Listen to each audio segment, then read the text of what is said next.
Do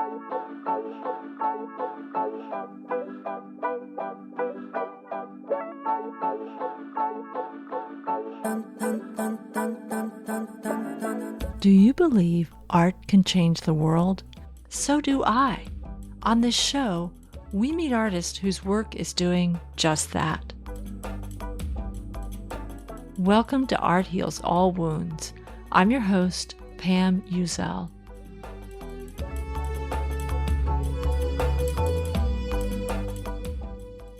Singer-songwriter, bodyworker for persons with spinal cord injuries, dance and music instructor for children and seniors, and poetry workshop leader. My guest today has done all of these things. When asked about her life and these many pursuits, she says, the connection is listening. When Meredith Heller was 13 years old, she left home for good. She felt hopeless. She began first listening to nature. Soon she began to hear the first lines of songs and poems, words and melodies that urged her to stay, that there was work for her to do. Her latest book, Writing by Heart, came out of poetry workshops she's been leading for women. It's an invitation to anyone to find a quiet space to begin to listen deeply. For so many people, peace and quiet is a luxury. If we find ourselves in a life of noise and chaos, this book is a guide on how to find a quiet space within yourself. No matter where we are, how do you find the first line to your poem? How will that open you up to connecting with the larger circle of others also sharing their poems? You want to know how you can really help me keep this show going? Follow me on your favorite listening app. So easy, right? And if you really want to give the show a boost, leave me a 5-star rating or review. Hi, Meredith. Thank you so much for being on Art Heals All Wounds. Can you just introduce yourself a little bit more, who you are and what you do? Absolutely. I'm so happy to be here, Pam. Thank you for having me. So I'm Meredith Heller, and what I currently do is teach and lead writing workshops for women all over the country and a few women around the world. And leading up to this iteration of my life, I have had other careers. I was a body worker for 27 years, specializing in doing rehab with spinal cord injury patients. Then I had a business doing music and dance with children for 10 years and the elderly, doing music and movement, singing and movement. I was a singer-songwriter performer for many years.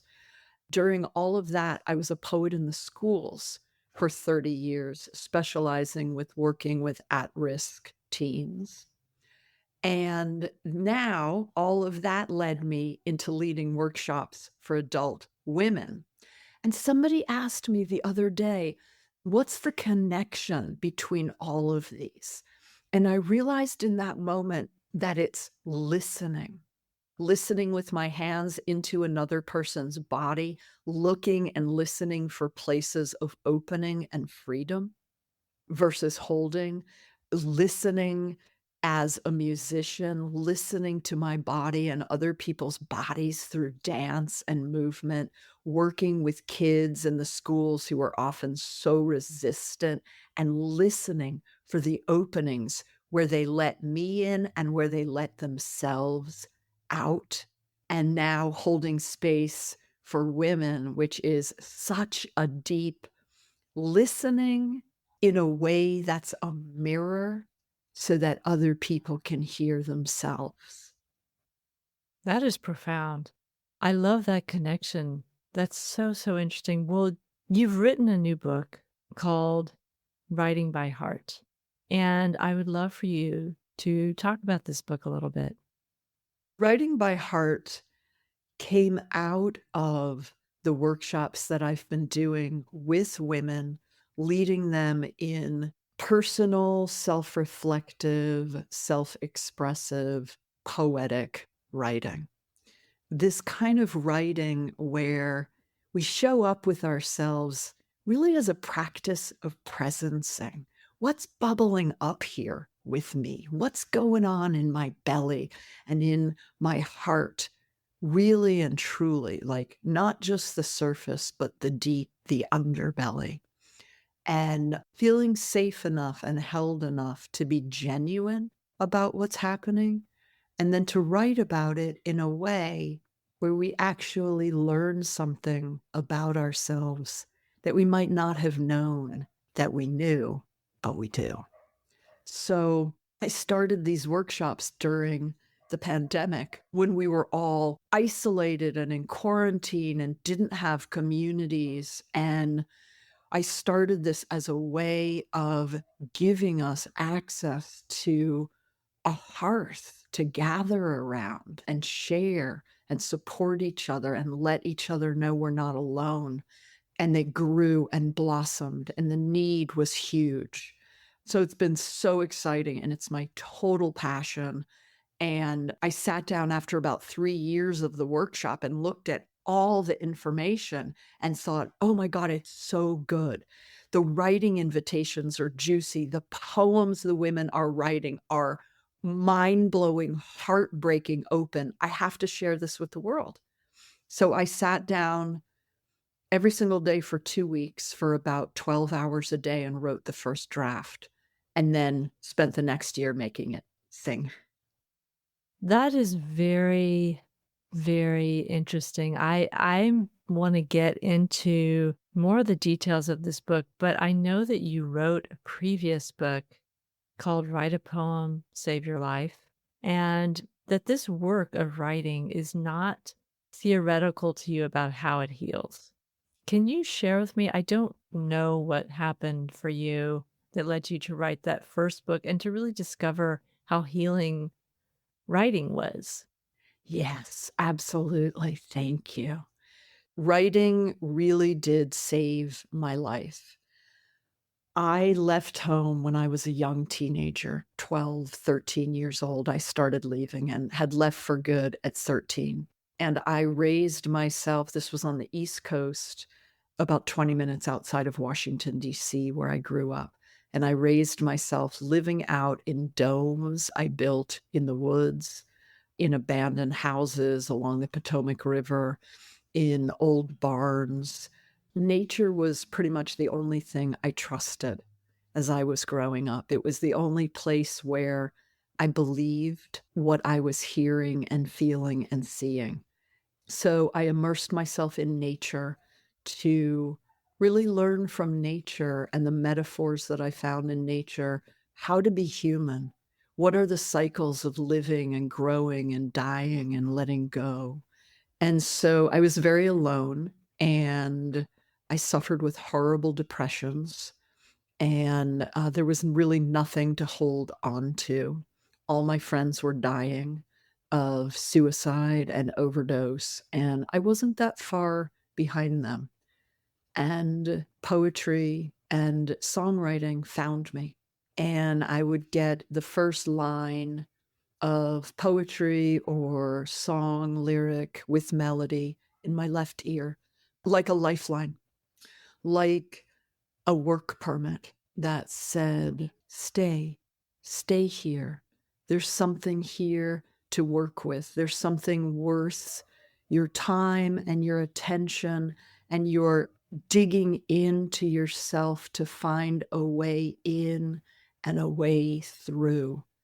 And so anytime I got that first line, I would just sit for sometimes 15, 17 hours at a time until I had a poem or a song that revealed to me, helped me to see myself, and gave me just 1 degree of separation so that the overwhelm of everything I was feeling, I had a way to express it and to work with it, and almost to be able to say, wow, if I can put these words on the page, maybe I can move them around to actually create some kind of meaning for myself that helps me hold all of this overwhelm and chaos that's going on in the world. I feel like I was always looking for a deeper way of living, a deeper meaning than what I was being shown in our society and our culture.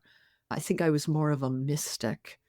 And the writing and the music helped me to do this and to make meaning and even finally to create beauty out of what was so painful. So, this practice of really deep listening goes way back for you. Yeah, such a good point. You got it. Yeah. It's fascinating. I wish for you, you had not experienced the pain. On the other hand, your experience of being in nature, maybe it just allowed you to get away from all of the noise that might have interfered with hearing this. So, yeah, that's a very powerful story. I do want to go back to your new book. I started reading it and I'm realizing quickly it's not a book that you just gobble up and consume like a novel. So let's talk about some of the details of this book. What is its purpose? Well, how did you envision people using this book? Great. Yes, I love that you said it's not something you can gobble up. I don't think you can gobble it up, but you can take little bites and chew on them for quite a while, and they just keep getting more delicious as you go. It's a guidebook, it's a companion for anybody who wants to do this kind of deep, personal, as you so beautifully put, listening to themselves. And you can follow along in the chapters exactly as they're laid out linearly, or you could open anywhere as if you're picking a tarot card and choose a writing invitation that stands out for you. And I do call them invitations rather than writing prompts. I don't like the feel of the word prompt. I don't want to be prompted. That feels like being pushed. No, but an invitation, something that draws us and invites us in to be present with ourselves, an invitation to which I want to say, yes, yes, me, yes, this slowing down of time and being, so I can really be here with myself and listen inwardly. So the book has a lot of different areas and topics of self exploration. Some of them lead us into working with our past and making peace with things that happened in the past. I'm very fluent in that in my own life. Others of the invitations invite us into deep expressions of imagination and creativity. And then others lead us into envisioning, who do I want to become from who I am now? Where am I pointing the direction, the compass of my heart? Where do I want to go? Who am I creating myself into being? As I write it, I make it so. That's the big picture.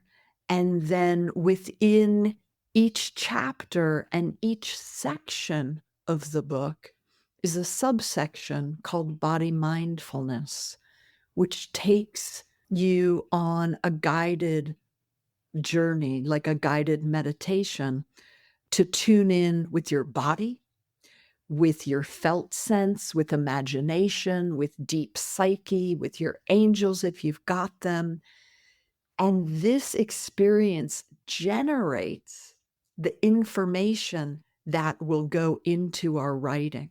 So often people are like, oh my God, what if I can't access what I'm going to write? Or I don't know what if I even have something to write. I always give you an experience that populates what will inform your writing. So it's really a companion. And my vision is that people take this book in their backpack with a journal everywhere they go. I love that. As you were talking, I was thinking about going back to your own story that you talked about the need for a lot of us to find or create quiet spaces And literally quiet is great if we could be in the forest next to a stream, but not everybody can be. So maybe these types of guided meditations help you to find in your world, whatever it is, these quiet spaces where you can do this kind of listening.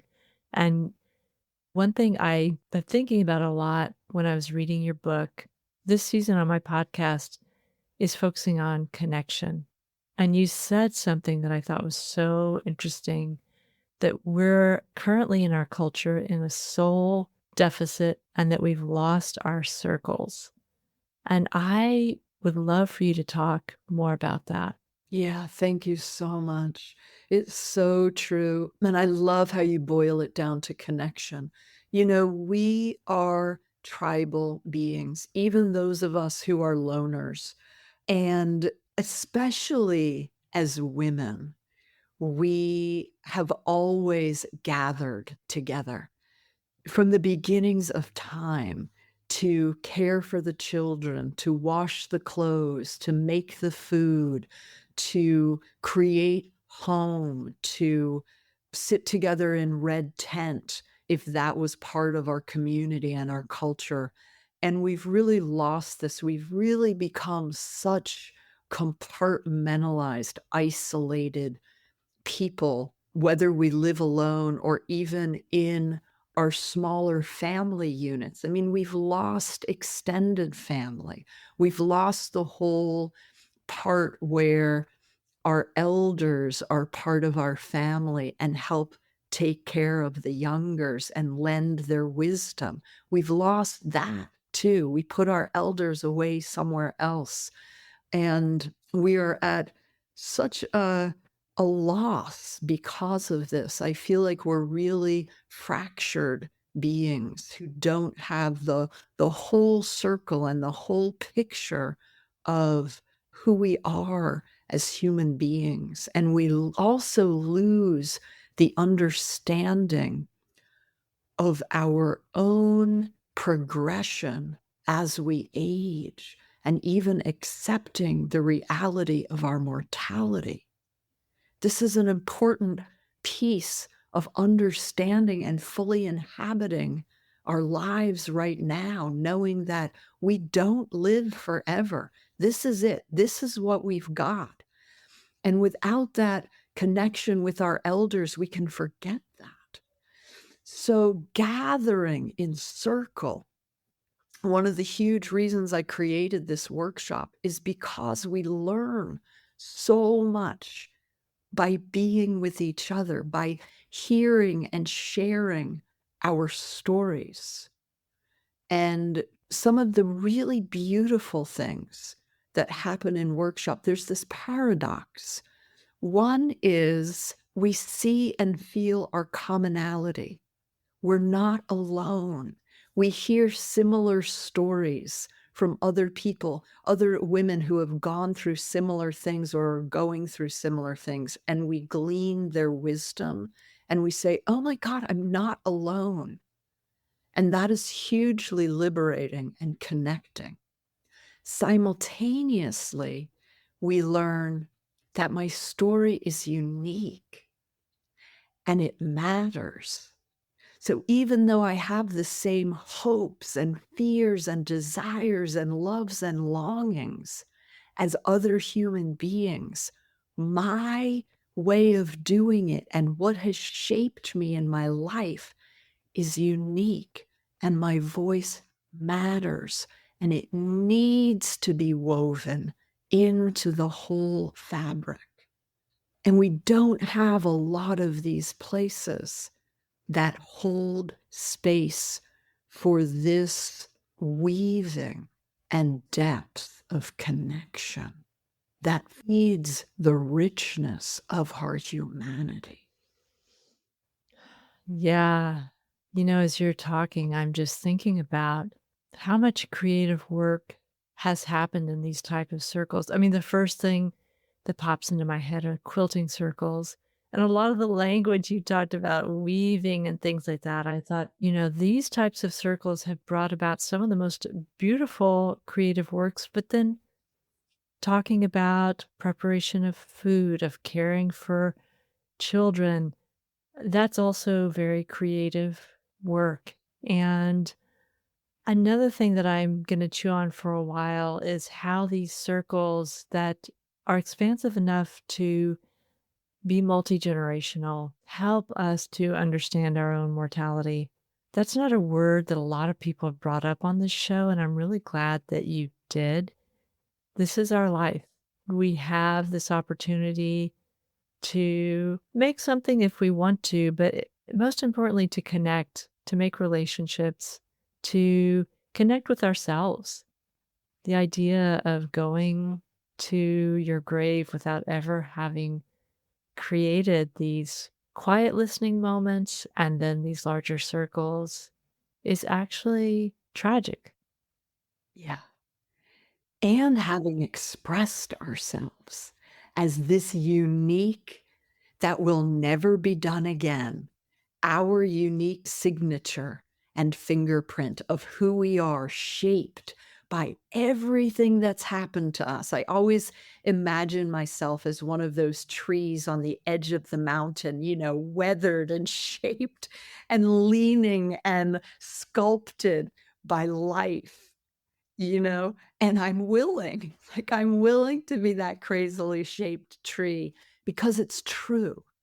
And then to express and exude, yes, this is who I am in this life. For me, I think as a creative, that would be the other piece. I love how you brought in the communities and the connections with people, and what a loss, what a tragedy to go to our grave without that. And the other piece for me is the having expressed this unique shape of being. Yeah, and I think somewhere in my life, I'm not sure when, I realized that what I want and what most people want is to be seen for who they are and accepted and loved. And what you're talking about is such an amazing way, this writing and this listening to who you are, everything that's in there. Not everything is wonderful, obviously, but then to realize that you were shaped by all of that. And in a way, for me, when I think about my life and what I wish had been different and all these things, I think that is not the mindset I need to have. I would not be me without those experiences. So I love that you're doing this in these workshops, and I know you've done workshops with a very wide ranging communities. And I would love to hear more about those. I think, have you done workshops with women, incarcerated women? Yes.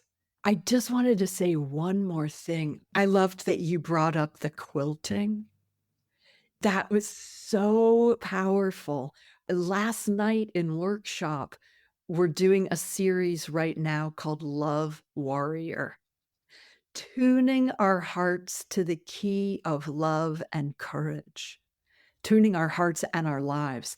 And so we started last night was the first workshop of the series, and we started here in our hearts in the homeland, tuning our hearts first before we can go out and take our badass love warrior selves into the world to do work. And one of the women in workshop wrote about her heart as being a quilt.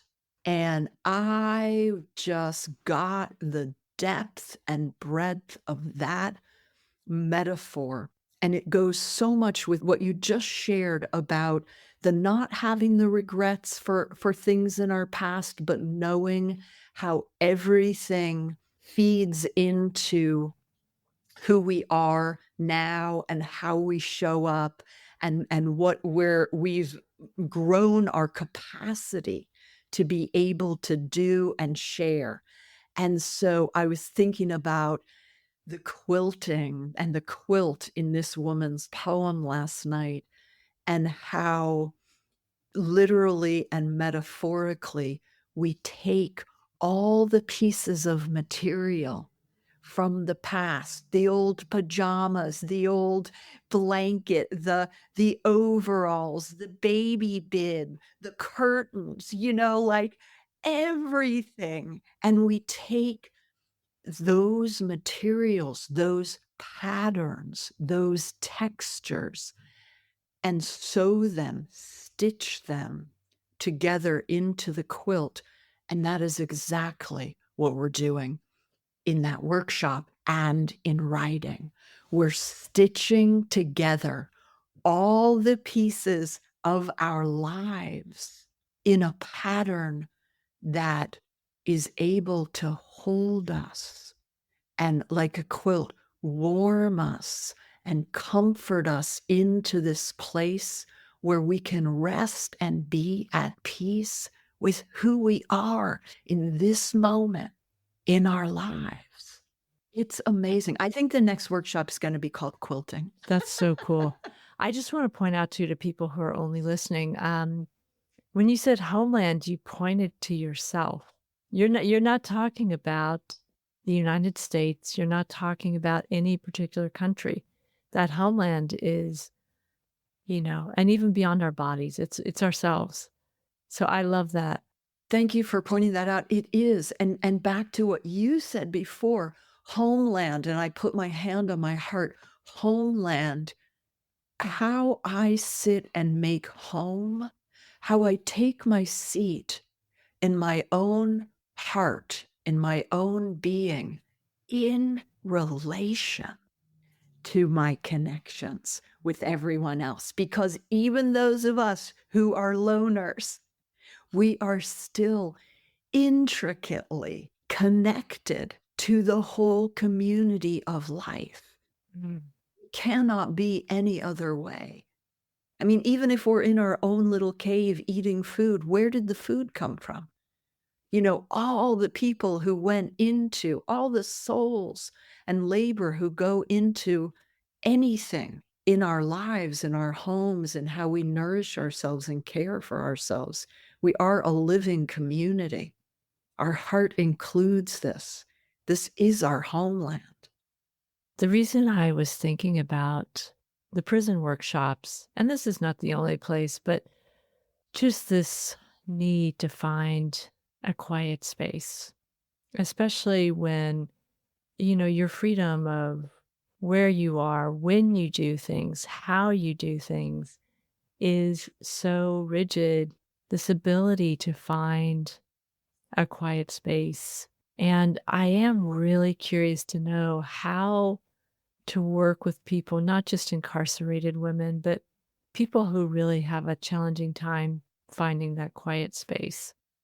Yeah, absolutely. It's such a good question and inquiry. I love before how you were saying the need for the quiet space and that how so many of us can't go somewhere to find absolute quiet. And I think the shift is what you just said. It's really about being able to find a way to make a quiet space within ourselves no matter what's going on around us. So when I taught at juvenile hall with teens, they would sometimes there's so much resistance. I mean, it was incredibly challenging and incredibly rewarding. But they would always say, "Hey, Meredith, why should we write poetry? And we're in lockdown. We don't have any freedom." And what I would always say is what you were pointing to. I'd say, "Hey, guys, listen, to me, the only place where there's no rules, where you get to make the rules, is your imagination. So let's open the imagination and really inhabit it and find what we can do there, what we can create. Let's take any space that is ours and utilize it the most we can." So that was powerful. Working with the incarcerated women has been thrilling for me. I was a little nervous going in the first few times. I didn't know what to expect. And I fell in love with these women. I found them so genuine and so real and so willing to be honest about their own lives and the willingness to make the kind of changes that will allow them back to connection, reunite with their families, their spouses, their children, their parents. I mean, there was really, I don't think I've ever seen such willingness to make atonement. And maybe it takes that kind of imprisonment to make us see the value of our freedom, the value of our freedom to make choices, the fulfillment of our connections. And when that is taken away, again, like our mortality, it kind of makes us get here, inhabit this life, this now, more deeply than ever.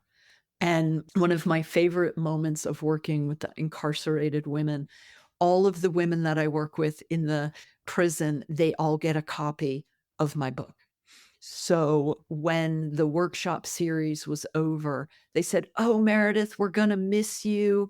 You're funny and you're cool and you get us and you make us right and we love this." And then they were holding my book and they held it to their chest and said, "But we have your book now and we're going to keep writing." And that was when I just lost it and started crying. What an amazing experience. It sounds like an experience where you learn as much as the workshop participants. I grew from being with them. I learned about them and just the way that they saw themselves more deeply and more clearly in their writing. I saw myself more deeply and more clearly in the reflection of them. I can go deeper. I can own my life. I can know how valuable it is that I'm free, that I get to make my own rules, that I can choose to connect with people for deeper fulfillment. I can be real about who I am and what has shaped me in this life. There's another line I want to ask you about. The line is, "The poem knows the poem." Yeah. And I liked it, but I want to hear you explain that line a little bit. I love that you pulled that line, plucked that line out of the book. Yeah, the poem knows the poem. It's a little Taoist, it's a little Zen. It's about my experience when I am in creative flow, which is what I live for. When I'm in creative flow, I am plugged in and connected to something that is bigger than me. And it's like everything is heightened, in a heightened state. Everything is more accessible. The ideas are there. The colors are brighter. The words are juicier. I am more deeply alive. And it's as if whatever I'm creating, whether it's a poem or a song, begins to have a life of its own. And so I always say, like, when I'm writing a poem, there's not me, the poet, and then the poem.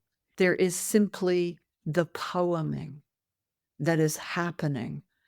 It becomes like another entity. And it's almost as if the poem is creating itself, giving itself life through me as the instrument, perhaps the where I point my aperture of attention.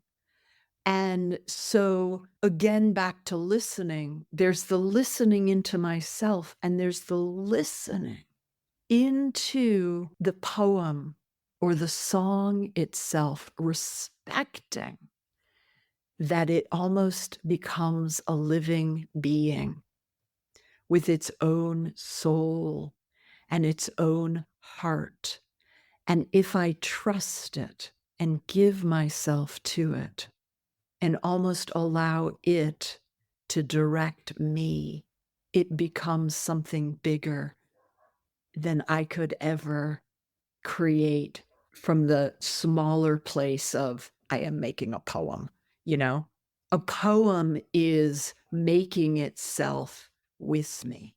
This is what I mean by the poem knows the poem.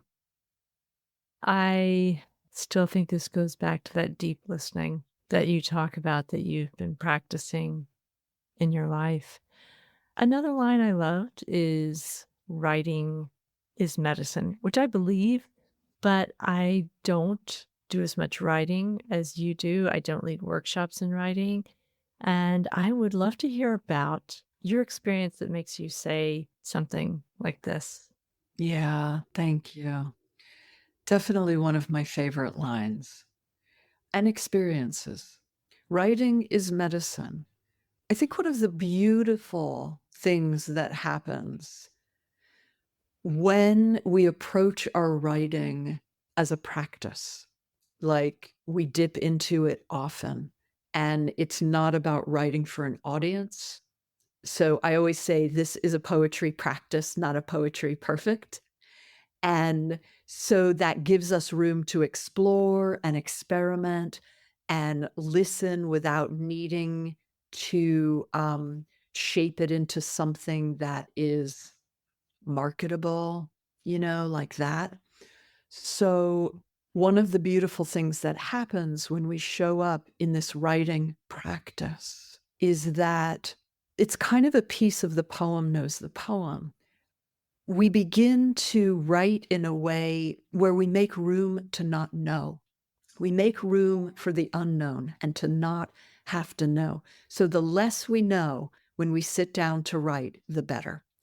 And then what emerges as we're writing, where we write something that we didn't know we knew, and yet we do, this moment of discovery is, I think, really the treasure.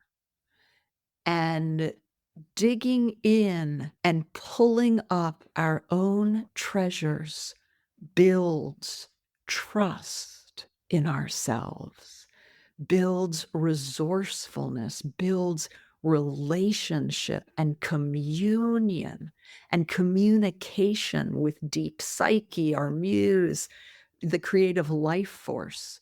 And this becomes our medicine. This becomes how we nourish ourselves, how we feed ourselves, how we transmute what was perhaps painful or confusing or disorienting. And we write our way into accepting whatever that experience is rather than resisting it and pushing it away. We bring it in to our experience and work with it until it becomes the wisdom, the medicine that heals us. We create our own elixir of being by transmuting what was painful into something that builds our sense of self. This is the medicine. Wow. Well, this is really such a profound conversation to have with you. I've started writing again after a long hiatus, and I think that I'm going to use your book as a guide, as a companion, as an invitation to help with that. And I'm hoping you can tell people where they can get in touch with you to find out more about your books, but also maybe to join a workshop. Absolutely. Come to workshop. Pam, come to workshop. Yay. MeredithHeller.com has all of the information about my workshops.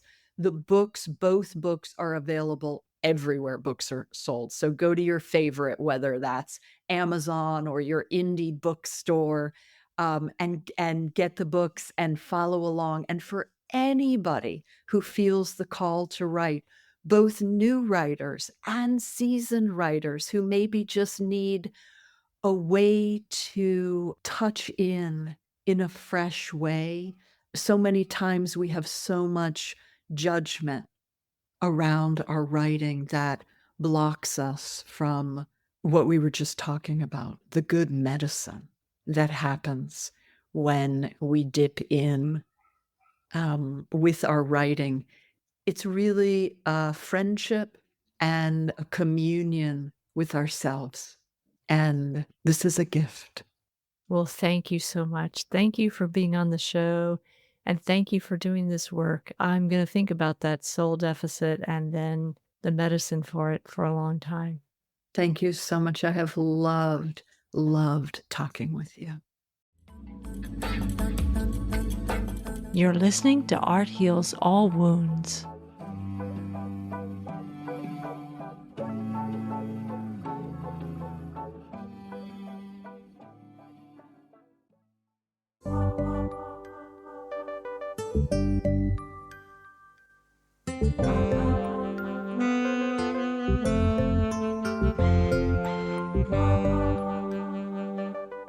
Thank you so much to Meredith Heller for sharing her story on the show.